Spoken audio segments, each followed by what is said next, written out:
Cyber rules মেনে কাজ করবেন যত, ডিজিটাল সংস্কৃতি আপনারই কাজে লাগবে তত। বলছি সমস্ত ডেটা ইন্টারনেটে যখন করতে হচ্ছে শেয়ার করুন সাবধানে, নাহলে চোর কিন্তু এসে বলবে টাটা টেক কেয়ার। আপনাদের নেটওয়ার্কিং অ্যাকাউন্ট ওরা করবে হ্যাক, এবং সেই নিয়ে নেই কোনো ডাউট। আমাদের বাচ্চারা আমাদের ভবিষ্যৎ। দিন দিন তারা অনলাইন গেমের মাধ্যমে হয়ে যাচ্ছে অসৎ। যা বাবা, একটু মারাত্মক ব্যাপার। অচেনা লোকজনদের সাথে চ্যাট করবেন না জানো? আপনারা জ্ঞানীগুণী মানুষ, এবং করতে যাবেন কেন? বাচ্চাদের ফেসবুক আইডি বানাতে দেবেন না। বানাতে দেবেন না, হোয়াটসঅ্যাপের মধ্যে নিজের সমস্ত তথ্য উজাড় করে দেবেন না। জাল করে দেবেন না, অচেনা কোনো লিংকে একদম ক্লিক করবেন না। একদম ক্লিক করবেন না, কম্পিউটার আপডেট রাখবেন আর অ্যান্টিভাইরাস দিতে ভুলবেন না। ভুলবেন না।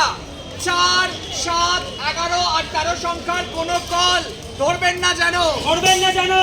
পাসওয়ার্ড স্ট্রং রাখবেন এবং প্রতিটি পাসওয়ার্ড মাঝে মাঝেই বদলে নেবেন। বদলে নেবেন, মনে রাখবেন ফ্রি গিফট আর ক্যাশব্যাকের লোভে অজানা কোনো লিংকে ক্লিক করবেন না। ক্লিক করবেন না, অচেনা কাউকে কোনো ওটিপি বা ব্যাংকিং ডিটেইলস একদম শেয়ার করবেন না। এটিএম স্লিপ যেখানে সেখানে ফেলবেন না আর পিন বারবার চেঞ্জ করতে থাকবেন। চেঞ্জ করতে থাকবেন। আর মনে রাখবেন, ফোনে যখন আপনি ইন্টারনেট ব্যাংকিং করছেন, তখন পাসওয়ার্ড এন্টার করার জন্য ভার্চুয়াল কিবোর্ড ব্যবহার করুন। ওয়েবসাইট ব্যবহারের